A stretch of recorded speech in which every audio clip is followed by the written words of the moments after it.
Welcome with the news in details now. With Africa needing at least $285 billion to revive her economies over the next 4 years, France has partnered with the continent to raise $100 billion as a start in addressing the issue.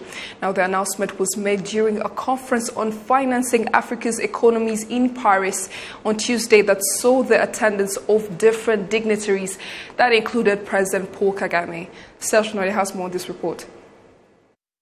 Day 3 of his visit in France, President Paul Kagame met and held discussions with his South African counterpart, His Excellency Cyril Ramaphosa, who was also attending the conference. The two leaders spoke on strengthening the bilateral ties between their nations.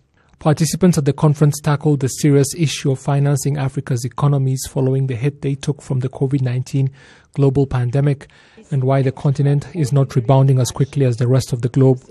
Africa this year is expected to grow only 3.2%. The rest of the world, 6%. We have to boost growth, public and private investments in Africa. And we can do that by mobilizing financing from international organizations, from bilateral donors, and of course from the countries themselves. We have the ambition to bring special drawing rights from countries like France that have strong positions to own land to Africa. And I am confident this is going to materialize for the sake of Africa, but also for the sake of all of us, because growth and stability in Africa means prosperity and stability in Europe. The current chairman of the African Union has reiterated that even though the rest of the world is willing to help the continent, its regional economic bodies must play their part in weathering this storm. Hier, au dîner nous offert par Emmanuel Macron, nous avons visé le cap des 100 milliards. Last night, during the dinner hosted by Emmanuel Macron, we decided on a goal of raising 100 billion. Even though it is not enough, it is a good start, and we as Africa must also find a way for the continent's economic blocs to come up with a strategy to deal with this challenge, because you saw how Europe was quick to help its businesses so that they were not severely affected by the effects of the pandemic, and yet our businesses suffered a lot because we were not prepared for this in advance. Nous ne sommes pas préparés à ce genre d'imprévu. The host of the conference pointed out that at least 40% of Africa's population must be vaccinated before the end of the year if efforts to revive the continent's economies are to be sped up. Il y a aujourd'hui un ralentissement très fort de la croissance partout en Afrique après une année 2020. Today, many of Africa's economies are limping after 2020 was a very difficult year. And between now and 2025, at least $285 billion is needed. However, it is a good time to achieve this because Africa has it all. Young people and the strength to unite and overcome any challenges presented by climate change and food shortages in particular. If we were to agree to cooperate and take a new approach, we would be laying down a foundational stone through this conference in Paris. Not all problems would be addressed in a day.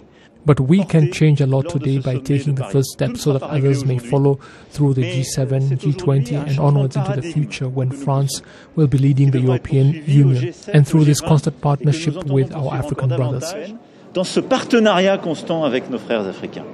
The conference was attended by more than 20 African heads of state and government, representatives of bodies and organizations like the EU and IMF, as well as other dignitaries.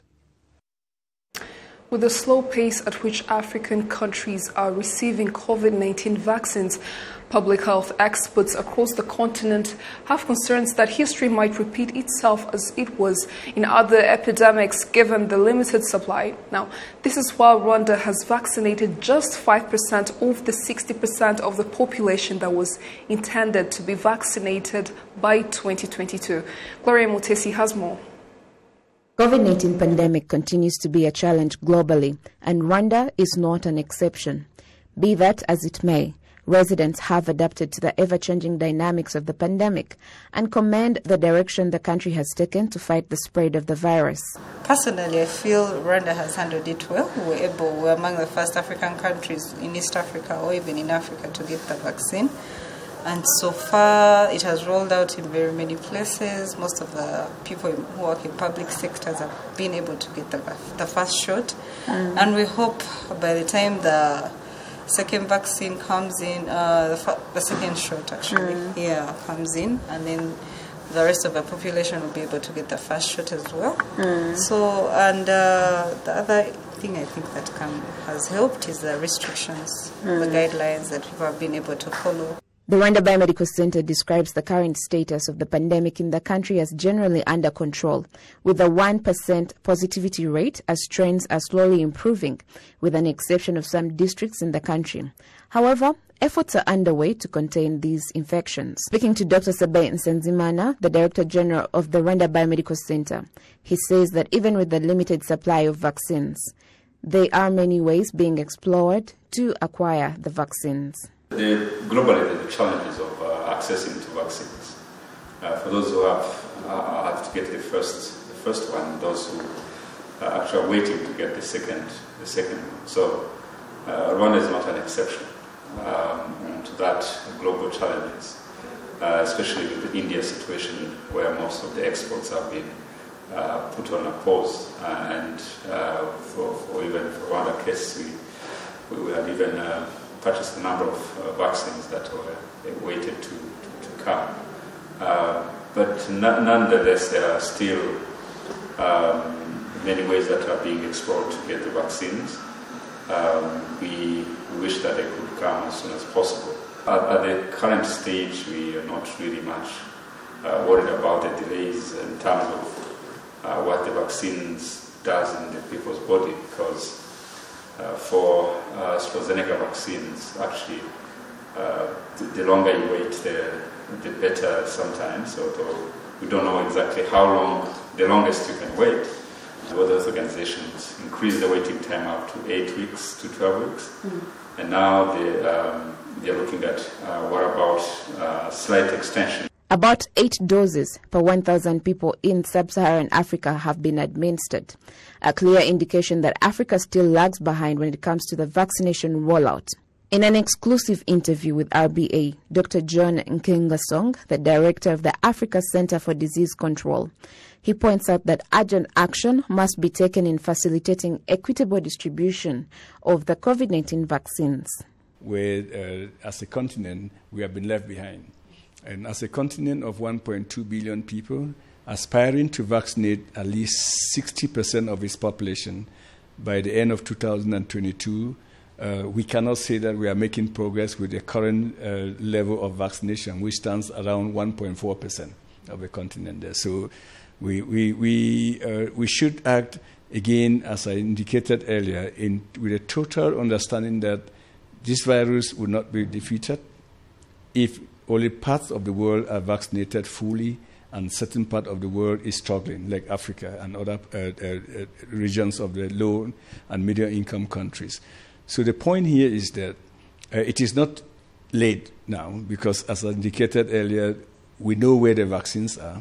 Countries who have accumulated excess doses of the vaccines know that this is about collective security, health security, and if they do the right thing now, and we do it at scale, we should be able to catch up with the situation. But time is not on our side, because the virus is seeding itself in the remote communities. It will be very difficult to catch up there. If we do not do that, then the risk is that we may be moving slowly towards endemicity of the virus, which means the virus becomes another HIV, another TB-like in the community, which will be very devastating for all of us. The COVID-19 vaccine rollout across some African countries has been described as exemplary, with Dr. Nkengasong commending Rwanda for being a model in the fight against the pandemic. And I'm also very pleased with the uptake of vaccines in Rwanda, where I have been informed reliably that of the 290 doses of the AstraZeneca vaccines that were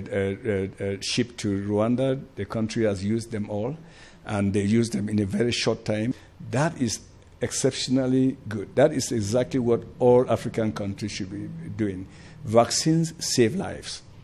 And the COVID vaccines are not different from other vaccines that we have used as during childhood, like the measles, the polio, the cholera vaccines there. So again, I doff my hat to the people of Rwanda for rallying behind public health and practicing good public health or demonstrating good public health practice.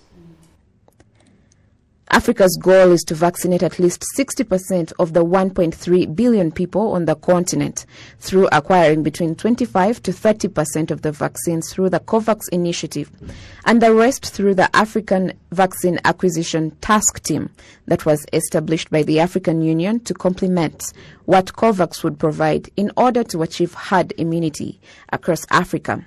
Gloria Mutesi, reporting for RTV News. Well, still on the COVID-19 across Africa, in a more lengthy conversation that my colleague Gloria Mutesi had with the director of Center for Disease Control, Dr. John Hingasong, discusses, among other things, the lessons Africa has learned from the pandemic and how the continent can become an innovator in the field of vaccine manufacturing. Take a look. I think Africa has learned that several lessons. I mean, I think one is how resilient the continent can be. I think that is extremely important. The second thing I believe I've learned is how political leadership can be so determinant in changing the way that we fight a pandemic. If anything, the pandemic has shown us or has exposed Africans' dependence on vaccines from abroad. How then do we move from being consumers of the vaccine to being innovators in this field? I think the first thing is what I call or I characterize as the fierce urgency of now. What we need now, today, is for our friends, our partners, and collaborators to make sure that we have vaccines in the arm of Africans now.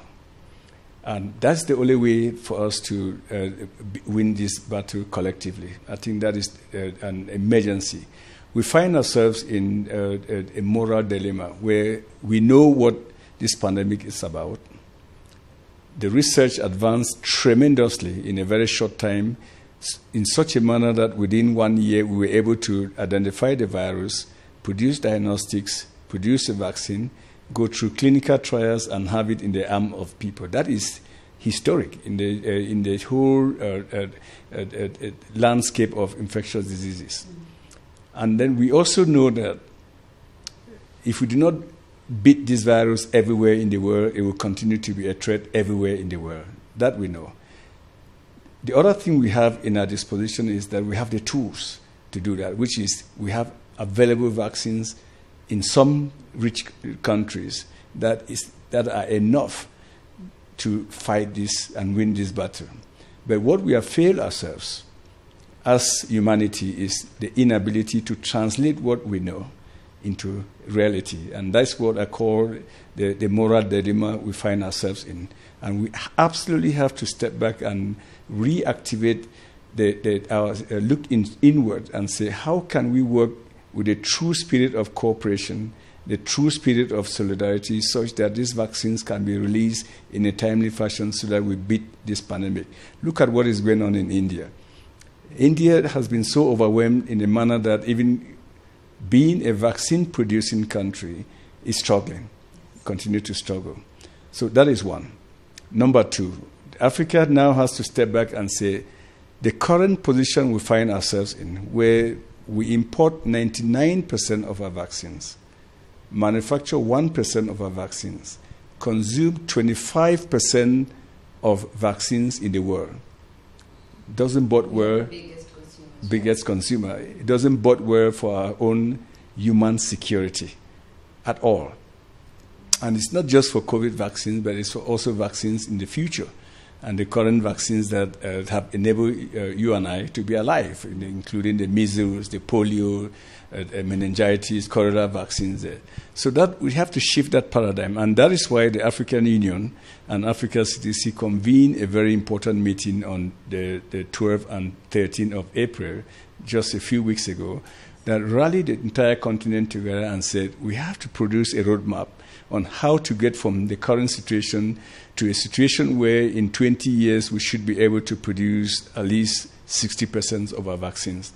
On a more interesting note, or some of the people might call it relief, we've seen in the US the CDC is encouraging people that have been vaccinated to go without masks. How should this be received in other countries, especially in Africa, for people that have been vaccinated as well? As I said earlier, very few people have been vaccinated in Africa. Less than 1.5% of our population have been vaccinated. So it's very unlikely that the Africa CDC will be issuing similar guidelines.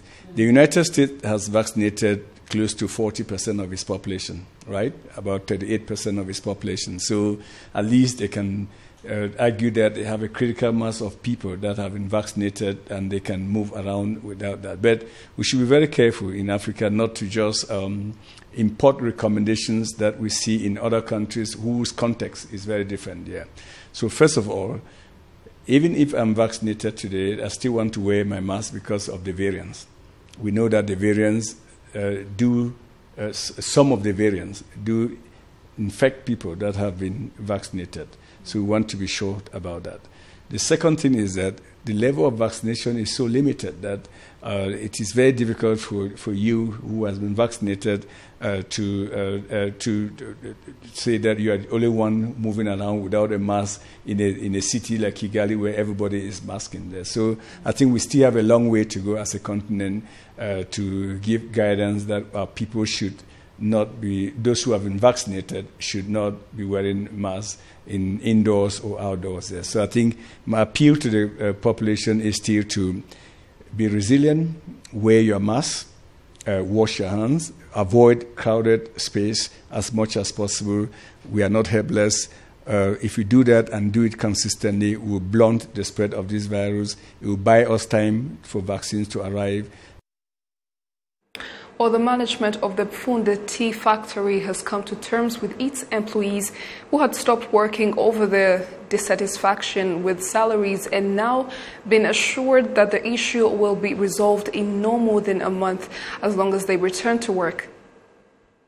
The 250-day laborers who work part-time at the Pfunda tea factory are said to be frustrated by the fact that they have not had a written employment contract for many years, and that also when they compare their salaries to their peers in other industries or other workforce at their level, it's different, hence demanding an increase in salary ranging from 1,100 Rwandan francs to between 2,000 Rwandan francs and 3,000 Rwandan francs. Ngabangora muri kiliningi mu Rwanda. I've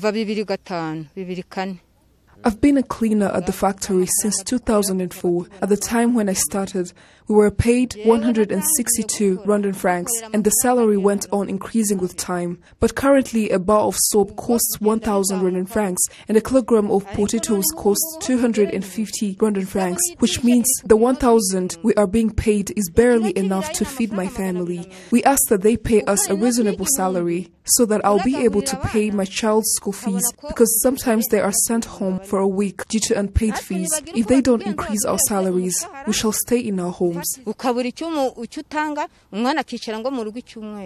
As the Rubavu district administration intervened in this issue, the Pfunda tea factory manager, Virendra Kumar Rawat, said he was not aware of this issue at the time because their supervisors never brought it to his attention. He requests these workers to present their issues in writing in order to be reviewed by the management. The mayor of Rubavu district, Gilbert Habyarimana, said the reason for the strike was that there had been no talks between the workers and the administration as required by law, and that they would continue to help both sides to resolve the dispute within a month. Their supervisors will be part of the meeting as they will bring the workers in one place to sign their contracts. In the meeting, we shall be discussing on the terms to be included in their contracts. Both the heads and the workers have come to terms in such a way that this meeting will bring about solutions that are conducive for both sides. After a meeting between the management of Funda Tea Factory and the workers, they agreed to return to work while they wait for a response from their factory within a month as agreed. It is because of the district administration that has approached us humbly that we are willing and happy to cooperate. But if nothing is done, we shall not come back to work as we had decided before.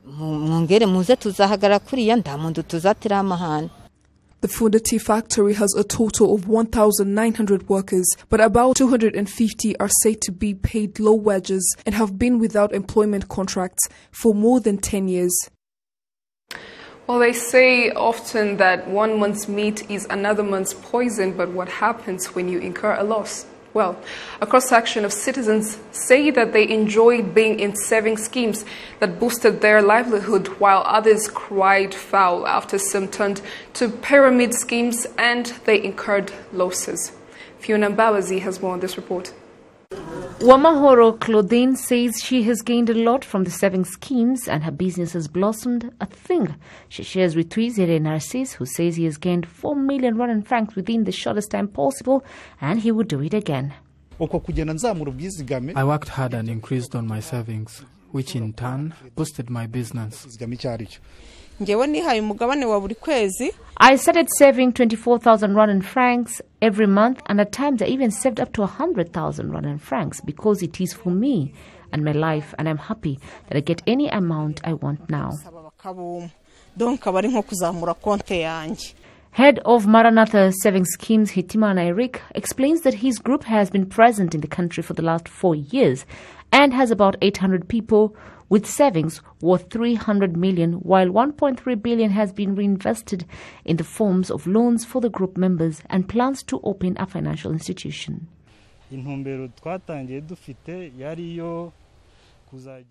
Our vision is to open a financial institution, even a bank, and we work closely with BNR and other institutions, and they advise us on what is expected so that we can achieve our dreams.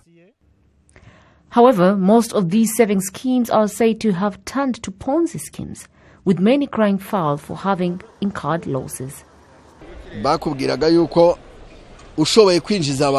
told us that if you bring 20 people in 1 week in a pyramid, you'll get 2.5% of the profits they get per day. I put in efforts and brought in a lot of my colleagues. I got $100 the first week and $150 the next. After that, the network went off and the pyramid ended like that. Yet I had invested 2.5 million of my hard-earned money. Imagine spending 2 million just like that and you lose it all. I have lost everything, and now the taxpayers are on my neck and every other bill is on me too. I took the case to court and I hope that on the 16th of July I will get justice. The Deputy Governor of the Central Bank, Soraya Hakuziyaremye, has urged citizens to work with legitimate financial institutions. gushaka nko gusarurira mu nduru bya bamwe bashaka kwereka abandi ko bashobora kubibona inyungu ku mafaranga yabo. Trying to get easy money and tricking people is not allowed. This has brought loss to many people because people get into this for their own benefit and nothing else. I'm calling on everyone to instead join the financial institutions in place. People should be very keen and not just dive into whatever, and especially if they're not aware of what it is all about. Research carried out by Finscope in 2020 indicated that 16% of Rwandans who are eligible to work with financial institutions are working with these schemes, and this number rose to 21% in 2019. 7% don't use financial institutions. However, the research also found out that 93% of the population is eligible to work with institutions. Well, the Minister of Infrastructure, Ambassador Claver Gatete, says constructions work on the Bugesera International Airport has continued despite the COVID-19 pandemic. Work was slowed down due to the use of only 50% of the workforce, but this will not prevent the airport from operation by next year. Omari Jade has more. Construction work on Bugesera Airport began in 2017 with the Portuguese company Motal Engil. It is expected that with completion of the project, they will receive 4.5 million visitors per year. Rwanda doubled the capacity through a Qatar cooperation agreement signed in 2019. The agreement is valued at $1 billion and $300 million, with the Qatari owning 60% and Rwanda 40%. Minister of Infrastructure says construction work on the site is ongoing. Some of the work has already reached a 40% completion rate, while other areas are just getting started, as they were greatly affected by the COVID-19 pandemic. Hanyuma imirimo ya mbere iyo twita horizontal works. The first job is handled by a company called Motal Engil. They ensure that the roads are suitable for aircrafts to safely use. That work is at a 40% completion rate. It has gone very far. However, there is work to start in 2 months. We are currently going through recruitment for that project. The buildings to be built and completed are the terminal buildings, along with others required for the smooth operation of the airport. We have planned efficiently until this point. We would like everything to be completed within the year without any changes made. The only obstacle we experience would be the amount of workers allowed on grounds due to the COVID-19 regulations. Imbogamizi twagiye duhura nazo ni umubare w'abantu kuko hagomba gukorwa umubare runaka w'abantu kubera icyorezo cya COVID. Meanwhile, residents of the Bugesera district are happy with the ongoing development work before the construction of the site. There are some that say construction is nearing completion. They have also pointed out the new gravel road leading to the airport. Truly, we've gotten electricity, we've gotten water, we've gotten a tarmac road. It has really changed for the better. We are grateful and look better as well. If you have a child, you're able to visit them with no problems. You're able to visit your friends when you're not tired or encountering problems ahead. In general, we all feel better and the area looks better as well.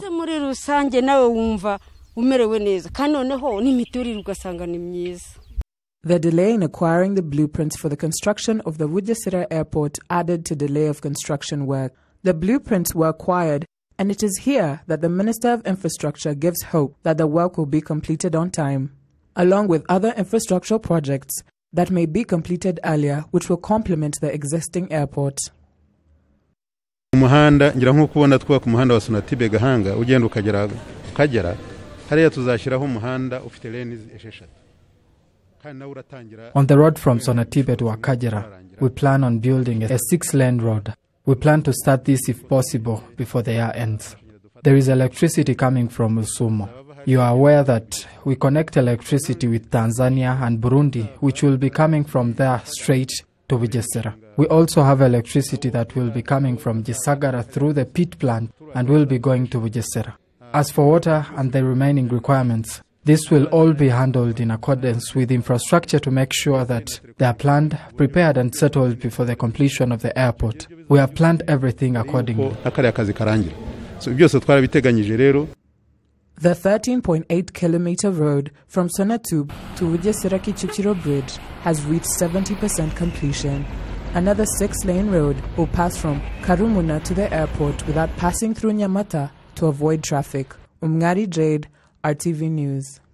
Now, the inaugural Basketball Africa League season has entered day 3 with games featuring teams from the league's Group B. With Interclub de Luanda as well. Playing at the Kigali Arena, Petro de Luanda of Angola beat Mali's AS Police 84-66 in the first game of Group B fixtures on Tuesday, and the game started in Petro's favor with 9 points scored in the first 87 seconds and no response from Police. The first basket from the Malian side would not come for another 19 seconds, and the first quarter would end with AS Police enduring a 29-9 beating that without doubt left a mark because they came out firing in the second quarter and catching the Angolans ill-prepared. outscoring a stunned Petro de Rwanda 28-20 and closing the gap to 12 points, ending the quarter 49-37. As the third quarter began, Petro de Rwanda had clearly regained its footing and hit 13 straight points to make its intentions clear, and police would only respond with 6, struggling as it had in the first quarter, and by the end of the quarter, the gap had once again grown to 15 points. The final quarter of the game was evenly split between the two sides, but it was too little too late for police, and Petro took the game with a convincing 18-point margin. Mamadou Keita of AS Police got a game-high 19 points, while John Lopez Pedro of Petro de Rwanda got 17. In Game 2 of Group B matches on Tuesday, AS Saleh of Morocco faced AFP of Cameroon. On Wednesday, 3 games from 2 groups are expected. In Group A, Rwanda's Patriots will face GNBC, while in Group C, Ferroviario de Maputo will play against AS Douane, and Zamalek will play against GS Petroleers in the evening.